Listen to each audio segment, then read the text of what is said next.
Salut à tous, c'est Pang de HNO pour continuer cette série sur la PNL. Nous avons vu dans la dernière vidéo qu'il est important d'avoir en tête un objectif lors de nos démarches de communication.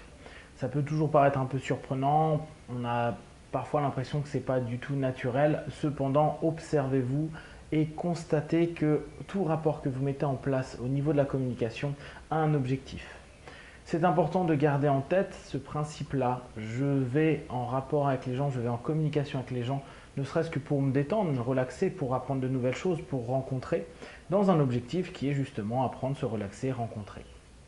Alors, avec cette idée en tête, tout rapport et toute communication a un objectif, il va être intéressant pour vous de savoir si oui ou non vous avez obtenu votre objectif. Si oui ou non vous avez obtenu l'objectif de manière congruente ou de manière un petit peu difficile. Si oui ou non, vous avez fait un deal en 50-50, c'est-à-dire que la personne est gagnante et vous êtes gagnant, ou si c'est vous qui êtes simplement gagnant et que la personne, elle est perdante. En fonction de ça, vos rapports avec les personnes qui vous entourent vont changer. Beaucoup de personnes parmi nous tous, avons certaines relations où nous sommes dans un gagnant-perdant, parce que la situation, ou en tout cas la posture dans laquelle nous nous posons, fait que la personne, dans la communication qu'on construit, dans l'objectif qui est établi, risque ou va perdre, ou en tout cas ne va rien gagner, et nous on va être gagnant de cette relation. En général, ce type de relation, soyons clairs, c'est toxique, ou en tout cas c'est des relations qu'il faut éviter au maximum. Parce que y a peu de retours réels, il y a une grosse manipulation et en l'occurrence ça peut être un peu problématique. Ça peut, dans un cadre bien défini, type le business, être un jeu. Mon but étant d'effacer un de mes concurrents. Et à partir de là, la communication que je vais mettre en place va assez rapidement me faire gagner un bénéfice et faire diminuer les bénéfices de mon partenaire. Ce qu'on a beaucoup vu dans les pubs américaines pendant longtemps, si vous prenez simplement les pubs Coca, Pepsi, très connues, où on s'aperçoit bien que le type de communication qui est proposé est gagnant-perdant pour mettre en avant davantage le gagnant ou en tout cas le communicant. Nous, on va vraiment tendre pour avoir un équilibre entre nos communications et avec notre partenaire pour qu'il puisse y avoir un win-win. Gardez bien ça en tête parce que continuellement, il va falloir que vous puissiez être juste dans votre façon d'amener la communication et à aucun moment tendre à faire perdre pied à votre partenaire. Pour des raisons toutes bêtes, plus le rapport et plus le lien et la communication vont être justes pour les deux, plus les objectifs pourront même être dépassés parce qu'il va y avoir une connivence et que ça va être beaucoup plus simple d'avancer main dans la main. C'est très simple, hein, quand vous vous entendez bien avec quelqu'un, que vous sentez bien, que la personne vous met à l'aise, que vous sentez que la personne, vous pouvez avoir confiance en elle, automatiquement vous êtes capable de vous ouvrir davantage et de proposer des choses beaucoup plus importantes. C'est simplement ce principe qu'on met en place au travers du rapport, c'est-à-dire l'étape qui suit notre objectif. Ok, je suis en soirée, je veux rencontrer quelqu'un, je suis en réunion ou je suis là pour vendre un produit de mon business. Qu'est-ce que je fais? Je dois me mettre en rapport. J'ai un objectif, avoir un rendez-vous, ça je l'ai fait en amont, et réussir à présenter au mieux pour susciter un intérêt ou réussir à entrer en contact avec la personne pour commencer à avoir un dialogue et éventuellement un échange qui puisse amener à d'autres choses. Cette partie-là, qui est le rapport, est très développée en PNL et en hypnose. Le rapport, on va le diviser en trois parties qui sont connues. Je vais d'abord vous les donner en anglais parce que très souvent j'utilise ces mots-là et si je le réutilise dans les vidéos comme ça, vous pourrez savoir de quoi je parle. Donc c'est lead, pace, lead et mirroring. Donc mirroring, pace, lead. Okay, donc c'est synchronisation en français pour mirroring. Pace, c'est suivre le mouvement. Lead, prendre le lead, mener la conversation et la communication. Ces notions-là ont de l'importance sur beaucoup de choses dans le sens où en PNL, on part du principe qu'une personne va préférer discuter avec un interlocuteur qui lui ressemble. Alors oui, nous n'avons pas un visage qui se morphe à chaque fois. Nous ne pouvons pas nous maquiller à chaque fois pour convenir à la personne. Donc il va falloir trouver d'autres astuces. Dans le business, on nous dit quasiment tout le temps, bon, pour un entretien d'embauche, venir en t-shirt basket, c'est plutôt mal vu. Donc, quand on cherche certains postes, on arrive quand même relativement bien habillé, voire en costume cravate, ce qui semble être un standard dans certains postes. Pour autant, ce n'est pas qu'une idée sociale, tiens, il faut que telle ou telle personne soit habillée de la même façon. C'est surtout qu'il y a une notion de reconnaissance qu'on va mettre en place. C'est-à-dire que quand vous allez rentrer en rapport avec votre partenaire, la personne qui s'aperçoit que vous lui ressemblez va déjà avoir moins de résistance. La PNL part du principe que toute personne qui nous ressemble rentre plus facilement dans des critères qui nous appartiennent et donc dans notre carte du monde.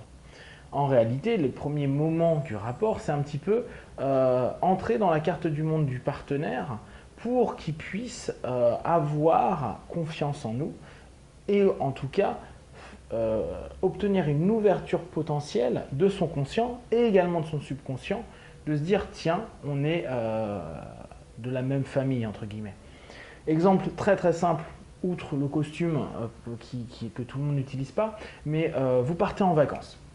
Vous partez en vacances à Perpète-les-Oies et vous vous retrouvez dans un endroit où il y a un Français. Le fait simplement qu'il soit français alors que vous êtes à l'autre bout du monde, ça va vous rassembler directement. Vous avez une culture commune, une langue commune, des croyances plus ou moins communes et à la limite toutes les croyances qui ne sont pas communes, à cet instant-là, ça n'a aucune importance. De même, en plus petit, si on est moins loin et qu'on est dans une autre région de France et qu'on revendique notre région, par exemple, je pense à nos amis basques, à nos amis corses, à nos amis même du 9-3, etc. Le fait de dire « Ah, mais tu viens de là-bas », ça rassemble. Ça rassemble parce que indirectement, on s'est mis en projection que la personne, elle a les mêmes codes et les mêmes valeurs que nous. Cette notion-là, elle a énormément d'importance parce que on va se dire que les résistances potentielles vont diminuer. Ce n'est pas pour autant qu'elles vont disparaître, mais plus facilement, on va avoir confiance. On va se dire, cette personne-là me comprend, elle a pu vivre les mêmes choses que moi et à partir de là, on va pouvoir avancer main dans la main de manière plus simple.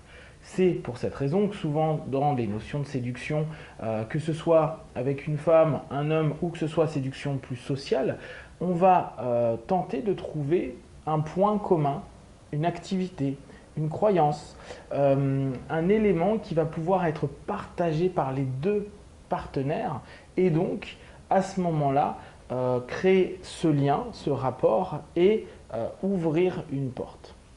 Donc, la première chose qu'on va étudier surtout dans cette vidéo-là, puis je ferai les autres vidéos sur les autres concepts qui vont être le pace et le lead, la synchronisation, le mirroring, en premier lieu, c'est ressembler à. Ressembler à physiquement, éventuellement, mais on ne va pas pouvoir ressembler à tout le monde. Par contre, au niveau de nos expressions et notre posture, il y a possibilité de faire comme. Alors, faire comme si, fait comme si, c'est to pretend en anglais et dans l'hypnose hellmanienne par exemple, c'est une manière de rentrer dans des transes,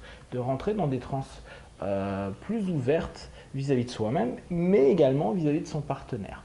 Donc c'est faire comme l'autre. Il y a une chose très importante à faire et à prendre en compte, c'est que faire comme l'autre, c'est pas le grimer, c'est pas perdre sa personnalité et c'est pas le singer. Chose qui peut être très désagréable pour le partenaire. C'est de manière générale se tenir de la même façon. Si la personne en face de vous se tient droit comme un I, si vous êtes complètement vautré dans votre fauteuil, il va y avoir un décalage. Ce décalage va empêcher la synchronisation ou en tout cas ce rapport plus juste selon la PNL. Donc, dans le principe, si la personne se tient droit, tenez-vous droit. Si la personne s'avachit, avachissez-vous. En tout cas, suivez les grandes lignes de ses postures corporelles et petit à petit des détails plus physiques, type une personne qui a la mâchoire qui va être un peu serrée, n'hésitez pas par moment de serrer la vôtre. Au niveau des yeux, des expressions, d'avoir des expressions un peu similaires. Attention, ce n'est pas singer. Le problème, c'est qu'assez rapidement, si on singe, la personne peut s'en rendre compte, pas forcément consciemment, mais subconsciemment, et ça peut être à ce moment-là un moment où il ferme sa transe, il ferme son ouverture, et le rapport risque d'être compliqué. Donc, l'idée en premier, c'est vraiment dans le tout départ et dans les basiques, c'est d'avoir cette idée de je dois ressembler à mon partenaire.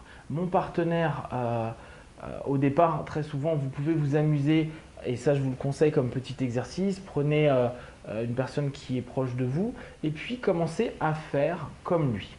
Au départ, carrément singez-le, faites les mêmes gestes au même moment. Vous avez remarqué quand on est gamin, ou quand vous le faites à un gamin, quand vous faites les mêmes gestes, ça l'énerve, ça l'énerve. T'arrêtes de me copier, ne fais pas la même chose que moi, tu m'énerves, etc. Donc ça signifie vraiment que ce n'est pas la bonne chose à faire. Par contre, au départ, faites-le juste pour voir un peu les tempos, les timings, être le plus clair possible. Au fur et à mesure, ne répétez pas exactement les mêmes postures. Si la personne va se gratter la tête, vous n'avez pas besoin de monter votre bras et gratter la tête. Par contre, vous pouvez simplement monter votre bras et le poser ici, ou vous pouvez simplement monter ce bras, le laisser en face de vous, puis le redescendre. C'est juste pour avoir une forme de connexion. Pour ma part, tout ce qui est physio, c'est pas forcément ce que j'utilise le plus. Je trouve même, surtout quand on commence à connaître la PNL ou l'hypnose, que ça a un côté un petit peu faux, voire très faux, et ça manque tellement de naturel que ça devient agaçant parce qu'on se dit ah là il est en train de me faire un mirroring pour soi-disant que je me sente bien, sauf que le fait que je pense ça, automatiquement ça casse le rapport et je me focus sur moi et je suis plus du tout focusé sur l'autre, ce qui va potentiellement être désagréable. Donc moi, je vous conseille dans une prise de rapport avec votre partenaire d'avoir déjà beaucoup de sincérité. Ça, les personnes qui font beaucoup de pick-up, donc le pick-up, c'est les techniques de drague, et beaucoup de techniques en drague utilisent la PNL. Avec les années, enlèvent toutes leurs techniques et disent simplement soyez sincère. Soyez sincère quand vous allez à la rencontre des gens, soyez vrai, soyez authentique avec vous et soyez authentique avec l'autre. Ce qui fait que déjà, le rapport sera tellement plus simple, tellement plus beau. Dans un premier temps, c'est vrai que quand on est timide, qu'on n'a pas l'habitude, qu'on a peur, qu'on est stressé, qu'on a peur de se faire rejeter, etc., utiliser des techniques petit à petit va nous permettre de prendre confiance et de se rendre compte que l'autre n'est pas là forcément pour nous faire du mal, pour nous rejeter, pour différentes choses désagréables. Donc, vous pouvez au départ commencer à faire de la même façon, vous tenir de la même manière. On va ensuite passer sur tous les aspects qui vont être moins sur le body language, mais davantage avec le timbre de voix. Si une personne a un timbre de voix plutôt aigu, allégez votre voix. Si la personne va vite, parle rapidement et qu'à chaque fois il va très rapidement expliquer les choses, il va falloir que vous adaptiez à ce rythme-là. Si la personne au contraire est très lente, a l'habitude de parler avec relaxation et prendre vraiment son temps, n'accélérez pas votre débit. En tout cas, pas au départ. Il faut bien voir que la première phase, le départ, la mise en rapport au travers du mirroring, de la synchronisation, c'est juste le départ. C'est bonjour, je me connecte à toi. Salut, on prend connaissance et on a quelques minutes pour se mettre dans le flow l'un et l'autre. Il y a Bousman, je crois que c'était, qui expliquait qu'on a 3 secondes pour une personne se fait une opinion de nous en 3 secondes et après on a 3 minutes pour convaincre. Ce qui est assez intéressant parce qu'en gros le moment du mirroring dure à peu près ces 3 minutes là. C'est cette facette là, on va tendre à reconnaître les similitudes entre lui, nous et ce rapport là. D'ailleurs, vous pouvez prendre ça en compte, observer quand vous allez dans la rue, regardez les gens et observez en 3 secondes l'opinion que vous avez d'eux. Qu'importe ce que ce soit, bon ou mauvais, quand on va vous présenter des personnes, observez vos 3 premières secondes, ce que vous regardez, comment la personne se tient, peut-être comment elle parle, ce qu'elle a dit, ce qu'elle porte, j'en sais rien, mais observez ce que vous faites les 3 premières secondes. Et les 3 premières secondes va vous donner déjà une opinion. Après, vous allez vous rendre compte effectivement que c'est les quelques minutes qui suivent qui vont vraiment valider ou invalider ce que vous avez pensé les 3 premières secondes. Donc, je reprends, cette notion de mise en rapport, de contact, va être liée beaucoup avec le mirroring. Ce mirroring, on va tendre à ressembler ou en tout cas à rappeler à l'autre que nous avons des facettes similaires à lui ou en tout cas des facettes auxquelles il peut s'appuyer et dans lesquelles il peut se retrouver. Donc à partir de là, vous allez commencer à avoir un jeu, une espèce de danse qui va être un peu similaire, une synchro. Voilà, la notion de danse est très bien. Je commence à voir ton rythme. Ça, on verra, c'est davantage le pace, mais on se ressemble. Alors, au niveau physio, ok, plutôt comment il se tient, les quelques gestes qu'il fait. N'exagérez pas, soyez vraiment le plus authentique possible. Ça, vraiment, prenez un partenaire, singez, puis au fur et à mesure, devenez simplement plus naturel tout en écoutant un peu comment il va bouger. S'il croise ses jambes, vous n'avez pas besoin de croiser de la même manière, mais vous pouvez bouger votre posture pour refermer un peu la vôtre parce que la vôtre à ce moment-là sera trop ouverte. Quand vous avez fait à peu près au niveau physio, observez au niveau du visage. N'exagérez pas trop parce que tout ce qui va être au niveau du visage se voit quand même très très facilement. Observez au niveau du son, donc là on est plutôt sur les auditifs. Est-ce qu'il a une voix légère? Est-ce qu'il a une voix plus profonde? Est-ce qu'il va vite? Est-ce qu'il va lentement? Et en fonction, vous adaptez votre mode de communication.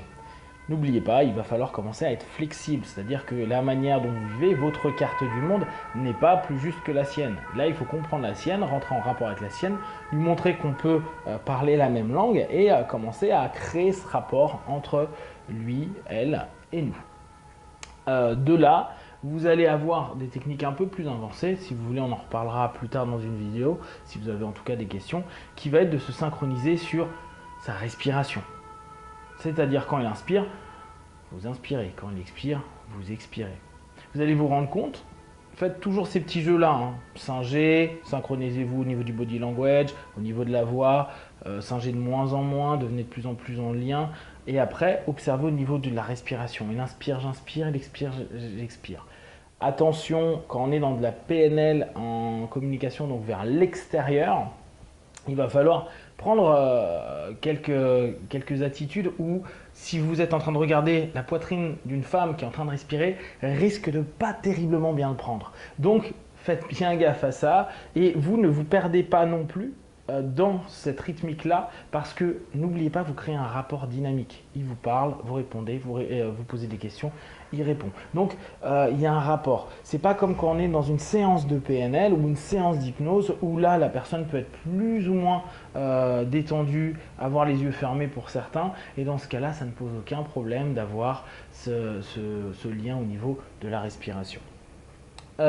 Après, il y a un autre petit point qui est intéressant qui va être au niveau du regard et au niveau des battements de paupières. Donc de la même manière, vous pouvez vous synchroniser au niveau des battements de paupières.